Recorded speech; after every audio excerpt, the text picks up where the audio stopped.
ఈరోజు గార్జన్న వైఎస్ఆర్సీపీ మండల కన్వీనర్ మాట్లాడుతా ఉన్నాను. అలాగే రోజున పాపనేపాలెం కానీ తాగునీటి సమస్య గార్జన్న మండలం సింగనమల నియోజకవర్గంలో భారీగా ఉన్నది. ఈ తాగునీటి సమస్య పైన మా ఇన్ఛార్జ్ శైలజానాథ్ సార్ గారు పర్యటించారు గ్రామాల్లో. ఆ పర్యటించిన సందర్భంగా ప్రతి గ్రామంలోనూ స్పందించి నీళ్ళ సమస్య ప్రతి గ్రామాల్లో తిరిగి వాళ్ళ సమస్య ఏమి తెలుసుకున్న దానికి కానీ మళ్ళీ అధికారులతో అందరితో కూడా మాట్లాడడం వల్ల అందరూ కూడా చర్య తీసుకొని వాళ్ళ నీటి సమస్య గ్రామాలలో ముందస్తుగా కూడా వాళ్ళు చేస్తానని చెప్పారు. కానీ వాళ్ళు ముందు తిరిగి సార్ పోయిన తర్వాత ప్రతి ఒక్కరు కూడా హుషారుపడి అన్ని గ్రామాలకు కూడా కొన్ని ఏడాది సమస్యలు ఉంది సార్ అన్ని కూడా తీర్చడం జరుగుతూ ఉన్నది. దాని గురించి మన గార్జన్న మండల టీడీపీ మండల కన్వీనర్ గారు మాట్లాడుతూ శైలజానాథ్ సార్ గారిని పార్టీలు మారే అది ఇది అనేది ఇవన్నీ కూడా మాట్లాడడం మంచి పద్ధతి కాదు. ఇదిమో చంద్రబాబు నాయుడు గారు కూడా కాంగ్రెస్ పార్టీ నుంచి కూడా టీడీపీలోకి వచ్చినోడే. అవన్నీ కూడా గతం గుర్తులో పెట్టుకొని మాట్లాడాల్సిందిగా కోరుతున్నాం. కానీ ఇంతకుముందు 10 ఏళ్ళలో మన శైలజానాథ్ సార్ గారు చేసిన అభివృద్ధి చెప్పాలంటే 2 రోజులు పడుతుంది. వద్దు ఆలోచన చేసుకోండి. మీరు ఎక్కడెక్కడైనా ఆయన చేసిన రోడ్లు కానీ ఇవి మోడల్ స్కూల్ కానీ పేద విద్యార్థులందరూ దండిగా చదువుకుంటే మంచి పిల్లలకు చదువులు ఇచ్చేదానికి ఇవన్నీ ముందర ఆలోచనతో చేసిన వ్యక్తి ఆయన. ఆయన ఏదనుకుంటే అది చేస్తాడు. కానీ పల్లెలకు ప్రతిపక్షంగా ఆయన రాకపోతే ఎవరు వస్తారు? మీరు అధికారం ఉంది ఇప్పుడు గవర్నమెంట్, మీరు వచ్చి మండల కన్వీనర్గా వచ్చి గాండే చీనా చెట్లు దండిగా కోటంక మర్తాడు ఈ పాపనేపాలెం అన్ని మంచి చెట్లన్నీ దండిగా ఎండిపోయినాయి. రైతులు చాలా ఇబ్బంది పాలైనారు. వాళ్ళకి నీటి సమస్య ఉంది, ట్యాంకర్లకి డబ్బులు ఇప్పించదు. ఏదైనా ముందుకు వచ్చి ఎమ్మెల్యేలు పిలుచుకొని వచ్చి మీరు చేయండి. మేము చేస్తే మాకేం పని ఉంటుంది, మా నాయకునికి ఏం పని ఉంటుంది, పల్లెలకు రావాల్సిన అవసరం ఏముంటుంది? ఈ తాగునీటి సమస్య ఏదైనా కూడా శైలజానాథ్ సార్ గారు మాట్లాడితేనే మీరు ముందుకు వస్తున్నారు. లేకపోతే ఒక్కసారైనా కూడా టీడీపీ నాయకులు వచ్చి మా గ్రామాల్లో మా మండలాల్లో ఈ సమస్య ఉందని మీరు ఎప్పుడైనా కానీ వచ్చి మీరు ఎవరైనా రైతులను అనుకున్నారా? ఏమైనా కానీ రాండి. కావాలంటే మా పాండు మాకు మిత్రుడే కదా, రా నువ్వు రా, పోదాం పల్లెల్లోకి వచ్చి చూద్దాం ఏమేమి కష్టాలు ఉన్నాయో వాళ్ళే మీకు చెప్తారు. మేము పోల్చిన పనిలే. కానీ మీరు పల్లెల్లోకి తిరగకోకుండా మీ ఇష్టానుసారం మాట్లాడితే మంచిది కాదు. మీరు శైలజానాథ్ సార్ని విమర్శించేంత స్థాయి కాదు మీది.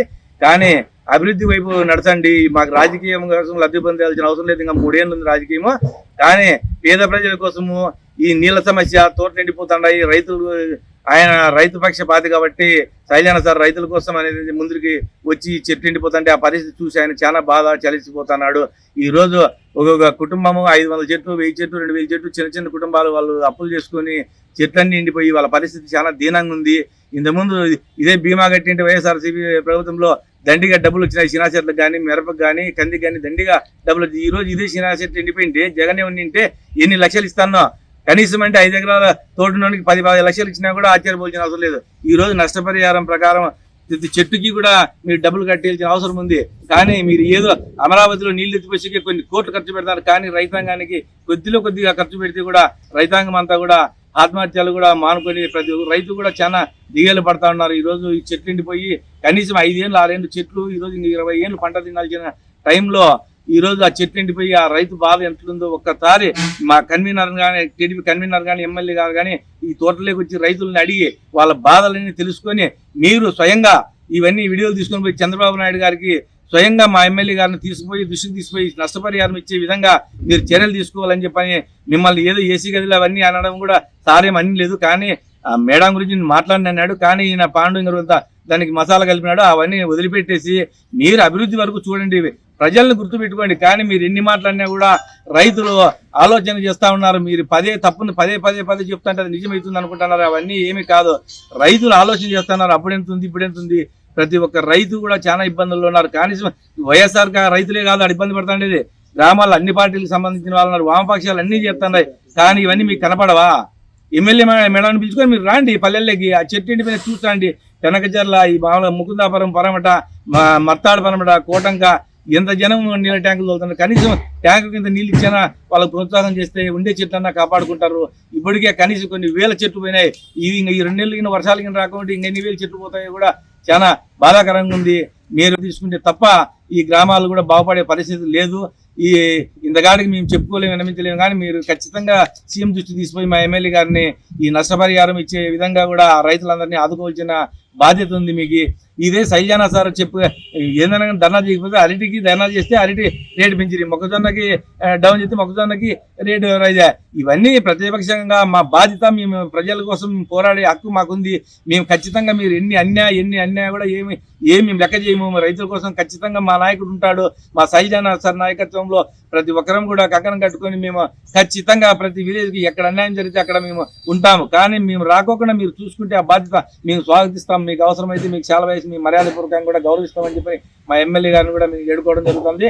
మా మండల కన్వీనర్ మా మండలంలో ఉండే సమస్యలన్నీ కూడా తీసుకుపోయి ఎమ్మెల్యే దృష్టికి చెప్పాల్సింది. కాబట్టి ఈ కోటంగి నుంచి గాలిదిన వరకు రోడ్డు ఎంత అధ్వానంగా ఉందో ఒక తూరి మీరు ఆలోచన చేయండి, చూడండి, చూసి ఎమ్మెల్యే దృష్టికి తీసుకుపోయి ఇవన్నీ కూడా మీరు బాగు చేయాల్సిన బాధ్యత మీ మీద ఉంది. మీరు అధికారంలో ఉన్నారు కాబట్టి మీరు మళ్ళీ అనొచ్చు అప్పుడు మీరు చేయొచ్చు కదా మీ గవర్నమెంట్, మా గవర్నమెంట్ చేయలేదనే కదా మీరు 11 సీట్లు అంటున్నారు కదా. అవన్నీ పక్కన పెట్టి మీరు అభివృద్ధి పనులు చేస్తే మీకు మంచి పేరు ఉంటుంది తప్ప మీరు ఇవన్నీ చేయలేకపోయినారనుకో ఖచ్చితంగా మీరు మూల్యం చెల్లించుకోవాల్సిన అవసరం ఉంటుంది. రైతులందరూ కూడా ఆలోచన చేస్తున్నారు, ప్రజలందరూ కూడా గమనిస్తున్నారు. ఎవరేం మాట్లాడుతున్నారు, ఎవరు నిజాలు మాట్లాడుతున్నారు, ఎవరు అబద్ధాలు మాట్లాడుతున్నారు, ఇవన్నీ కూడా తెలుసు. కాబట్టి మీరు ఇప్పుడుకైనా కూడా అవన్నీ దుష్ప్రచారాలు తప్పుడు మాటలు మాట్లాడుకోకుండా ప్రతి ఒక్కటి కూడా ఖచ్చితంగా రైతుల దగ్గరికి వచ్చి మీరు అవన్నీ కూడా సేకరించి ఖచ్చితంగా మీరు మంచి చేస్తారని రైతులకి కోరుకుంటూ మీకు ఈ అవకాశం మాకు ఇచ్చినందుకు ప్రతి ఒక్కరికి పేరు పేరున నమస్కారం. గారదిన మండల రైతు విభాగం అధ్యక్షుడు వైఎస్ఆర్ పార్టీ. ఈరోజు ఈ ఉన్న కరువు పరిస్థితుల దృష్ట్యా మా ఇన్ఛార్జి సాకేత్ శైలజానాథ్ సార్ గారు మన నియోజకవర్గంలో మొన్న పర్యటించడం జరిగింది. పర్యటించిన దానివల్ల ప్రజలకు మంచి జరుగుతుందని మేము వైఎస్ఆర్ వాళ్ళు అనుకుంటున్నాం. అదే టీడీపీ ప్రజలు కూడా అనుకుంటున్నారు, టీడీపీ ఓటేసిన ప్రజలు కూడా. ఈరోజు వీళ్ళు తిరిగితే కానీ వాళ్ళు పనులు చేయడం లేదు. కావున ఈ కాన్స్టిట్యున్సీలో పళ్ళ తోటలు ఉన్నాయి, ప్రతి తోటలు ఎండే మూమెంట్లో దగ్గర ఉన్నాయి, సగం తోటలు ఎండిపోయినాయి, వర్షం లేదు. భవిష్యత్తులో కూడా ఇదే పరిస్థితి ఉంది. పెనక్చర్ల డ్యాంలో ఉన్న నీళ్ళన్నీ వేస్ట్గా వదిలేసి రిపేర్లు చేయాలని, నీళ్ళన్నీ అయిపోయినాక వర్షాలు వచ్చేటప్పుడు ఇప్పుడు రిపేర్లు మొదలు పెడతా ఉన్నారు. గత కాలం 2 నెలల నుంచి ఖాళీగా ఉన్నప్పుడు ఇప్పుడు మొదలు పెడితే మళ్ళీ నీళ్ళు వచ్చేటానికి అవి సంపూర్ణంగా పూర్తి చేయలేరు. అదే కారణంగా ఈ సంవత్సరం కూడా నీళ్లు పైనుంచి వచ్చే నీళ్లు కూడా ఏటికి వదలాల్సి వస్తుంది. ఇంకొకటి ఇంత కరువు ప్రాంతంలో ఏమన్నా కానీ ప్రోత్సాహం ఈ రైతుకి చేసినాము. ప్రతి సోమవారము కలెక్టరేట్ ముందు కమ్యూనిస్ట్ పార్టీలు ధర్నా చేస్తూ ఉన్నాయి, వైఎస్ఆర్ పార్టీలు ధర్నా చేస్తూ ఉన్నాయి. ఎండిపోయిన చీనీ చెట్లు, ఎండిపోయిన చీనీకాయలు ఎత్తుకొని పంటలకి గిట్టుబాటు ధరలు లేవు, ఎంఎస్పి ధరలకి కొనుగోలు చేయడం లేదు. ఇన్ని విధాలుగా దాడులు చేస్తూ ఉంటే రైతాంగము స్పందించుకోకుండా గవర్నమెంట్ ప్రతిదీ పక్కకు పెట్టేసుకుంటా పోయి ఈరోజు అమరావతిలో భ్రమరావతిని చూపించి 5 ఏళ్ళు గడిపి ఈ 5 ఏళ్ళు నీళ్లు తోడుకుంటా పిల్లర్లు పుట్టింగ్ చేసుకుంటా అక్కడే పుణ్యకాలం అంతా గడిచి 5 ఏళ్ళు రాష్ట్రాన్ని గాలికి వదిలేసిన ఘనత ఈ గవర్నమెంట్లో చంద్రబాబు 4వ టర్మ్ సీఎంగా ఉన్నారు. కానీ రైతాంగానికి ఏ రోజు ఏం చేసినారో స్పష్టంగా ఇదే తెలుగుదేశం వాళ్ళు బయటకు వచ్చి చెప్పగలిగితే మేము బాగా చేసినామయ్యా అని చెప్పుకుంటే ఏదన్నా ఉంటుంది. ఇదే రాజశేఖర రెడ్డి ఉన్నప్పుడు అందరినీ నీళ్లు కానీ ఈ ఇందిరా సవంతి తాగునీటి పథకాలు కానీ కోట్ల డబ్బు పెడితే ఆ గవర్నమెంట్ పోయినాక రాజశేఖర రెడ్డి చనిపోయినాక ఆ పథకాలన్నీ మరుగున పడిపోయినాయి. ఈ గ్రామాలకన్నిటికీ తాగునీరు లేదు, సాగునీరు లేదు. ఈ చిన్ని చెట్లు హార్టికల్చర్లో ఈ జిల్లాలో, ఈ రాష్ట్రంలో, ఈ మండలంలో అత్యధికంగా ఉన్న ప్రాంతాన్ని అదే కలిసిగా నిర్వీర్యం చేసి నీళ్ళ సదుపాయం లేక పంట నష్టాలని కట్టించుకోకుండా ఇన్సూరెన్స్ గవర్నమెంట్ పే చేస్తానని వైఎస్ఆర్లో ఈరోజు రైతులు ఇన్సూరెన్స్ పే చేసుకోలేక ఆగిపోయి మేము పే చేసిన డబ్బులు కూడా వెనక్కి రావనే భావన మీ గవర్నమెంట్ మీద ఉంది. అది మా వైఎస్ఆర్ పార్టీ వాళ్ళు కాదు, మీ తెలుగుదేశం రైతులను అడిగినా అది సవివరంగా మీకు మీ వాళ్ళే చెప్తారు. ఈరోజు వైఎస్ఆర్ కార్యకర్తలకు, వైఎస్ఆర్ పార్టీకే జగన్మోహన్ రెడ్డి గవర్నమెంట్లో రైతులు లబ్ధి పొందలే, ప్రతి రైతులు లబ్ధి పొందినారు. అది గమనించండి. మేము ఈరోజు విమర్శిస్తా ఉండేది మీ పార్టీని కాదు, మీ పార్టీలో ఉండే లోపాయికారి పనుల వల్ల రైతాంగం దెబ్బతింటా ఉంది. ఎంఎస్పి రేట్ల ప్రకారం మొక్కజొన్న 2400 ఉంటే ఈరోజు 1700 పడతా ఉన్నారు. వరి ధాన్యం అంతే 700, 500 తక్కువ రేటుకి ఎంఎస్పి కంటే బజార్ నడుస్తూ ఉంటే ఎంఎస్పి ఎందుకు ఉన్నట్లు, గవర్నమెంట్ ఎందుకు కొనన్నట్లు స్థిరీకరణ నిధులు జగన్మోహన్ రెడ్డి 3500 కోట్లు ఇచ్చి ప్రతి సంవత్సరము వరి ధాన్యాన్ని నానిందాన్ని కూడా కొన్నారు. ఈ గవర్నమెంట్లో వర్షాలు లేవు, ధాన్యం క్లారిటీగా ఉంది, పండిన దానికి రేటు లేదు, పండిన దానికి గిట్టుబాటు ధర లేక రైతులు ఆత్మహత్యలు చేసుకుంటా ఉంటే ఆత్మహత్య చేసుకునే పరిశీలనకు పోతే ఇదే శైలజానాథ్ రైతుకు పరిశీలనకు పోతే దాన్ని రాజకీయం చేసి ఈరోజు పల్లెల మీదకి వస్తా అంటే అది రాజకీయం అంటున్నారు. రాజకీయం అంటే అది కాదండి. రాజకీయం అంటే మీరు పని చేయండి. మీరు పని చేయలేకపోతే మేము గ్రామాల్లో పోతాం. ఈరోజు కాకుండా మేము ఒక్కరిమే పోలే, కమ్యూనిస్టులు సకల పార్టీలు పోతా ఉన్నాయి, మీ పార్టీ తప్ప. మీ పార్టీ ఒకటే మీరు బాగా చేస్తామని చెప్తున్నారు. ఏ పార్టీ అన్నా కానీ మిగతా పార్టీ లాస్ట్ మీతో పార్టీ ట్రావెల్ చేస్తున్న మీ కూటమి లీడర్లు కూడా ఈరోజు పక్కన విమర్శించుకుంటా ఉన్నారు. మీ పార్టీ వాళ్ళు కూడా విమర్శించుకుంటా ఉన్నారు. రైతుల్ని ఎట్టి చేసినారు, రైతులను పట్టించుకోవడం లేదు, రైతుకు డబ్బు లేదు, రైతు పండించిన దానికి గిట్టుబాటు ధర లేదు, ఏ విధంగా రైతు బతకాలో ఈరోజు చెప్పడానికి లేదు. ఇంత జనం రైతులు ఆత్మహత్య చేసుకుంటా ఉంటే కలెక్టర్ కూడా మొద్దు నిద్రలో ఉన్నాడని మేము భావిస్తూ ఉన్నాం. ఈరోజు అన్ని జిల్లాలు వేరు, ఈ అనంతపురం జిల్లాలో హార్టికల్చర్ వేరు. ఈ హార్టికల్చర్ ఏం ఒకరోజు ఇత్తనం నాటితే మరుసటి రోజు పంట వచ్చే వ్యవహారం కాదు ఇది. 6 సంవత్సరాలు 8 సంవత్సరాలు చెట్టును సాగితే పండే విధానం. 6 సంవత్సరాలు 8 సంవత్సరాలు రైతు కష్టము నిర్వీర్యమైతే రైతు ఏ విధంగా అప్పులు తీర్చగలడు? మీ బ్యాంకులే మార్టిగేజ్ చేసుకొని లక్షలు ఇచ్చినాయి బ్యాంకులు. రేపు బ్యాంకులకు ఏ విధంగా రైతులు అప్పు కట్టగలరు? దానికి అన్ని పరిశీలన చేసి రాజకీయం పక్కకు పెట్టి రైతులకు న్యాయం జరిగేటందుకు ఈ గవర్నమెంట్ ప్రయత్నించాలి. శ్రావణి గారు కూడా ప్రయత్నించాలి. ఏసీల్లో ప్రతి ఒక్క లీడరు ఏసీల్లో కూర్చుంటారు, ఆఫీసులో కూర్చుంటారు. జనం లేకపోతే కాన్స్టిట్యూన్సీ 4-5 చోట్ల తిరుగుతూ ఉన్నారు. పరిస్థితులు గమనించండి. మీ పార్టీ వాళ్ళని అడగండి, మా పార్టీ వాళ్ళు చెప్పేది కాదు. మీ పార్టీ నాయకులు మీ దగ్గర ఉన్న వాళ్ళు కాదు, ప్రజల్లో పోయి అడగండి. ఏం జరిగింది ఈ ఊరిలో, ఏం నష్టం ఉంది, ఏం లాభం ఉందని మీరు ప్రజల్లోకి ప్రజల్లో మీ గవర్నమెంట్ మీద ఉండే మంచి ఏమో చెడ్డేమో మీరే తెలుసుకుంటారు. మీరు చెప్పే అవసరం కూడా లేదు. మీరు పరిష్కారం చేయగలిగితే ప్రజలు మిమ్మల్ని అభినందిస్తారు. రేపు మీరు ఓట్లు అడగడానికి పోయినప్పుడు మీకు సహకరిస్తారు. మేము ఒక్కరమే కాదు రాజకీయాలు ఉండేది. టీడీపీ ఉంది, వైఎస్ఆర్ ఉంది, పిఆర్ అన్ని పార్టీలు ఉన్నాయి, కమ్యూనిస్టులు ఉన్నాయి, కాంగ్రెస్ ఉన్నాయి, పవన్ కళ్యాణ్ పార్టీ ఉంది. ఇన్ని పార్టీలు ఉన్నాయి కదా. ఏ పార్టీ మీ గురించి మంచిగా చెప్తా ఉన్నారు? ఈరోజు ఏ పార్టీని మంచిగా చెప్పడం లేదు. అందుకు ఈ రైతాంగాన్ని కాపాడమని ఈ గవర్నమెంట్కి మరీ విన్నవించుకుంటూ పండిన పంటలను ఎంఎస్పీ ధరకి గవర్నమెంట్ ద్వారా కొని ప్రొక్యూర్ చేసి డబ్బులు రైతులు చెల్లించమని అడుగుతా ఉన్నాం. అందులో ఈ వరి ధాన్యం, మొక్కజొన్న, ఈ తిరిగా ఒట్టి పంటలు కూడా కొనలేకపోతే పచ్చి సరుకు చినీను, అరటి, మామిడి ఇవన్నీ ఎట్లా కొనలేరు? మీరు చేయలేరు ఆ ధైర్యం. కానీ ఒట్టి పంటలన్నా కొనాలి కదా. ఎండు ధాన్యం అన్న కొంటే కదా గవర్నమెంట్కి ఏమన్నా రైతులకి 100కి 10 మందికో 20 మందికో ఉన్న లబ్ధి పొందేది. నష్టాల ఊబిలో రైతుల్ని కూర్చి మేము బాగున్నాం, మేము బాగు చేస్తూ ఉన్నాం, మా అధికారమే బాగుంది, మీది మీరు చెప్పుకోవడం కాదు. జనంలోకి వచ్చి అడగండి, మీ వివరాలు తెలుసుకోండి, మీ పరిస్థితులు తెలుసుకోండి, జనంకి ఏం చేయాలో తెలుసుకొని జనం కావాల్సింది చేయండి. మేము చెప్తేనే చేయాలా, మీ వాళ్ళే చెప్తారు మీకు చేయండి. దాన్ని చేసి మంచి పేరు పొందండి. మమ్మల్ని విమర్శించినంత మాత్రాన మీకు మంచి పేరు రాదు. మేము మిమ్మల్ని విమర్శించినంత మాత్రం మాకు మంచి పేరు రాదు.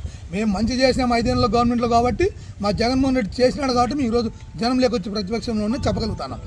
మీరు ఆ పరిస్థితి రైతుల్లో చంద్రబాబు 20 ఏళ్ళ గవర్నమెంట్, ఈ గవర్నమెంట్ పోతే 20 ఏళ్ళు నడిపినా ఏం చేసినారో చెప్పుకోగలిగింది. మీరు ఏముందో జనం లేకొచ్చి చెప్పండి. ఊరికే కాకి కథలు చెప్పడము, 5 ఏళ్ళు పొద్దు గడుపుకోవడం, జనం లేకపోవడం, వేయించడానికి 4,000 ఇస్తాం, అవి ఇస్తాం, 4 అబద్ధాలు చెప్పడం, ఓటేపించుకోవడం, అధికారంలోకి రావడం, మళ్ళీ రైతులు మోసం చేయడం. ప్రతిసారి ఇదే మోసపోతా ఉన్నారు రైతులు.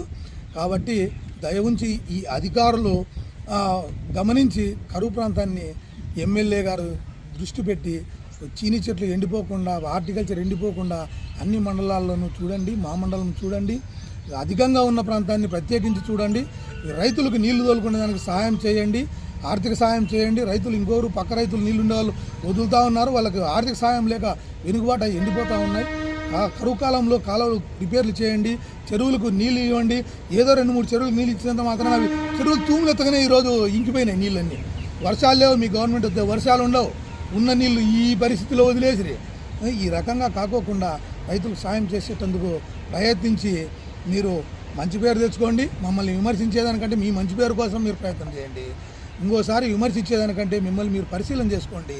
కావున ఈ అవకాశం ఇచ్చిన ఈ మీడియా మిత్రులకందరికీ ధన్యవాదాలు. మా వైఎస్ఆర్ పార్టీ వాళ్ళకు ధన్యవాదాలు.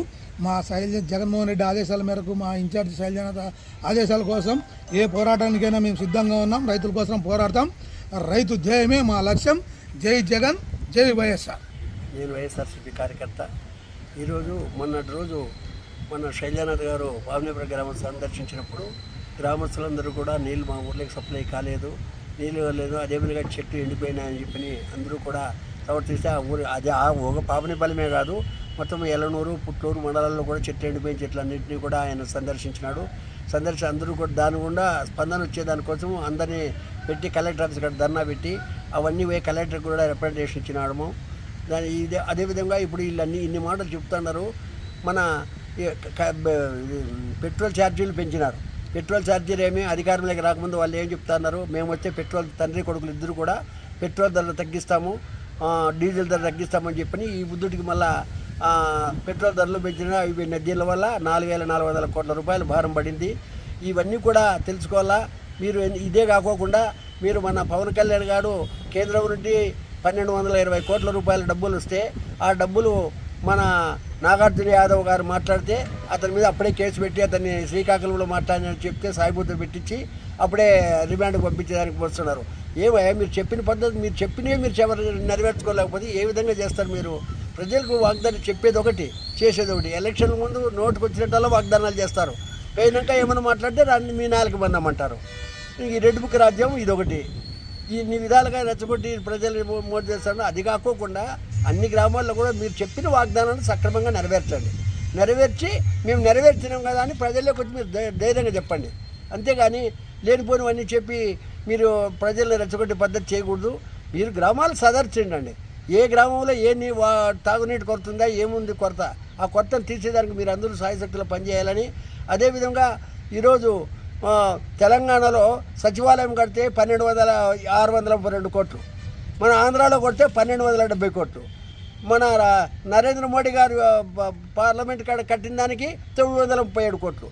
ఇన్ని కోట్లు ఆడ అమరావతిలో నీళ్ళు తోడకి 400 కోట్లు, కంప చెట్లు కొట్టేకి 400 కోట్లు, సచివాలయం అద్దాలకు 2,500 కోట్లు, అన్ని కొట్టే చేయడమే. ఇవన్నీ ఎక్కడ పోతున్నాయో అర్థం కావడంలే. కాబట్టి మీరు ఇప్పటికైనా మార్చుకొని ప్రజలకు మంచి చేసే విధంగా చేసి, ఒకవేళ మాట్లాడితే ఆయన గొడ్డలి అది ఇదిని మాట్లాడతారు. అది ఎవరు అనేది ప్రజలు మన సిబిఐ నిర్ణయించింది. ఆ నిర్ణయించినారు దాంట్లో జగన్కి పాత్ర లేదు, ఎవరికి పాత్ర లేదు.